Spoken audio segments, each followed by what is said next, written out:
beberapa program prioritas Pak Gubernur 2025-2029 menyangkut tentang rencana pembangunan jangka menengah di Jambi dengan pro Jambinya itu kan banyak itu saya Ya, baca.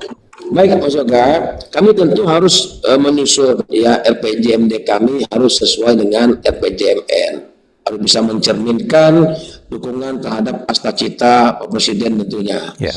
Nah, maka memang kita mulai menyusun Mas, bahwa kita punya visi misi itu yaitu Pro Jambi, yaitu kan, nah Pro Jambi itu tujuannya adalah program jaringan pembangunan Jambi. Nah, itu dengan program-program misalnya ada Jambi Tangguh, Jambi Agamais, Jambi Respon, Jambi Cerdas. Nah, ini kita kemas Mas. Nah, diantaranya itu program itu adalah yang pertama itu kita di bidang Jambi Cerdas misalnya. Nah, kita ini sekarang sedang fokus memberikan beasiswa kepada anak-anak Jambi yang miskin Mas. Jadi Beasiswa ya? Iya, yang miskin, S1 kita kasih beasiswa, S2 juga ada beasiswanya, S3 khusus dosen-dosen Mas.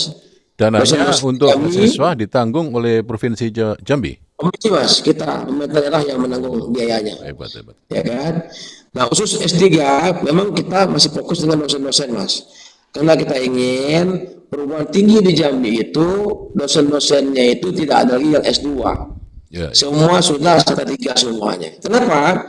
Karena mereka mendidik anak-anak Jambi ke depan. Tentu dia juga mesti punya SDM yang mumpuni, Mas. Ya. Maka kita beri pada semua teman-teman kita yang pengajar-pengajar di perguruan tinggi, swasta dan negeri. Nah, ini untuk semua S3. Lalu untuk S1, S2 itu mahasiswa biasa. Ada dua kategori Mas. Satu beasiswa miskin, yang kedua beasiswa berprestasi untuk anak-anak yang habis Quran misalnya, ataupun anak-anak yang olahraganya pernah juara nasional. Ini juga ada. Kita beri juga mereka prioritas Mas. Ada sebagian beasiswa yang dikirim ke luar negeri nggak untuk beasiswa Pak Gubernur? Ada Mas, ada. Ada yang luar negeri juga ada, yang kita kirim Mas, luar negeri juga ada. Nah itu. Kemudian juga Mas, kita juga memberikan bantuan satu tahfiz satu desa, tahfiz Quran. Satu desa satu tahfiz Mas. Kita biayai juga semuanya. Kenapa? Karena saya ingin nanti Mas, imam masjid kita di desa-desa ke depan itu harus habis Quran semuanya. Jadi bacaannya lancar, kemudian hukum imam dia pahami semuanya gitu kan. Dan saya yakin percaya kalau sudah habis Quran tidak mungkin dia menganggur Mas. Artinya apa? Kita sudah mencetak generasi Quran yang tidak menganggur. Dia dipakai oleh masyarakat, jadi imam masjid, jadi pengajar-pengajar di tahfiz-tahfiz gitu kan. Nah ini juga kita berikan Mas. Sejak 2022 saya sudah berikan pada masyarakat itu program tahfiz satu desa satu hafiz Quran. Nah itu Mas Yoga. Ya, ya. Nah kemudian juga Mas Yoga, kita juga punya program itu bantuan untuk perlengkapan sekolah untuk anak-anak miskin di sekolah Mas Yoga. Jadi di SMA misalnya, karena kita punya kewenangan SMA, SMK. Di SMA itu pasti ada anak miskinnya. Nah, kita berikan dia seragam lengkap, baju seragam, tas, buku, sepatu, sekolah lengkap semuanya. Yang swasta kita berikan dia SPP, gratis dia sekolah di swasta itu Mas. Itu kita berikan. Sampai lulus? Ya. Ya, ya, ya. Ya ini sudah kita berikan sejak 2022 Mas. Ya, ya, ya, ya. Sampai hari ini tidak benar berhenti Mas. Kemudian juga bedah rumah Mas. Nah bedah rumah ini saya berharap begini Mas.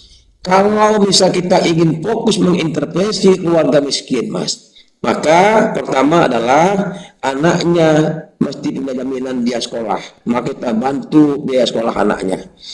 Yang S1 kita sekolahkan biaya siswa Mas. Nah emaknya, ibunya kita berikan modal Mas. Kita berikan satu ibu rumah tangga itu 5 juta modal Mas, guna kerja mereka. Pemberdayaan Ada yang UMKM ya? Iya UMKM Mas. Nah dia bisa home industry, dia bisa membuat makanan-makanan ringan, ya. Nah ini dia bisa hidup lah. Dan rumahnya kita bedah rumahnya Mas. rumahnya kita bedah, emaknya kita beri bantuan UMKM, anaknya di SMA kita bantu, SMK kita bantu bajunya, dia sekolahnya, lalu yang S1 kita berikan lagi dia beasiswa S1 Mas. Ya, ya, ya, ya. Nah, yang sedang kuliah Mas, yang beasiswa ini kita juga ada bantuan biaya UMM usaha milenial Mas. Oh, Nah, membangun jadi kalau- entrepreneur muda. ya, jadi apa namanya tuh Mas? Kalau emaknya kan bantuan usaha kreatif emak-emak, Ya. ya kan? UKMM. Kalau yang milenial UKM, usaha kreatif milenial Mas. Nah, Usaha kreatif emak-emak menarik gitu Pak. milenial emak-emak UKMM. Nah, yang milenial ini Mas, kita bantu startup Mas, startup dia bikin gerobak Mas, kopi itu dia jual anak muda kita sambil kuliah Mas. Ya, ya, ya, ya, ya, ya. Sambil kuliah ini mereka Mas. Jadi karena Nah. catatan dari kita untuk jumlah entrepreneur muda masih kurang dibanding dengan negara tetangga, Pak Ya. Gubernur. Ya. Tuh. Nah, maka Mas gini. Nah, kalau kita ingin merubah status rumah tangga miskin dan non miskin, ini polanya begini Mas. Ya kan? Kalau tidak nggak bisa. Ya. Kenapa? Karena kalau kita berikan bantuan anaknya saja, misalnya emak tidak kita bantu, rumahnya nggak dibedah, kemudian juga dia kakaknya menganggur, mohon maaf, kita masih mencetak dan masih pengangguran Mas. Ya. Ini rantainya nggak pernah putus ini, ya kan? Nah, kapan dia bisa berubah? Nah ini pola kita Mas. Ya. Saya punya pengalaman dulu waktu saya masih di Bupati Merangin Mas. Ya. Dulu Merangin itu pernah tertinggi angka kematian ibu dan bayi. Saya muter otak nih, apa langkah saya biar angka aktif ini turun? Saya cari celah. Nah, sampai saya putuskan mengirimkan beasiswa bidan. Saya kirimkan bidan itu gratis ya. Satu anak 70 juta Mas, sampai tamat dia. Kemudian bajunya, makannya, beasiswanya 70 juta per anak sampai tamat Mas. Saya kira 40 orang Mas. 2 tahun 80 orang. Tamat bidan, saya angkat dia bidan desa. Orang miskin semuanya nih. Kriterianya miskin betul. Sampai yang punya bapaknya punya motor tuh nggak bisa lolos Mas. Itu miskin benar. Nah, tamat dia bidan, kirim ke desa. Ya. Kirim ke desa, angkat dia bidan desa, kasih SK-nya. Mohon maaf Mas, begitu saya kirim ke desa-desa semuanya, itu langsung akib kita langsung turun Mas. Kematian ibu dan bayi itu turun drastis. Kenapa? Dia di desa bilang, kamu dulu miskin ya, kamu jangan dibayar kalau bekerja. Kasih gratis emak-emak semuanya bayarkan. Bantu yang orang miskin itu.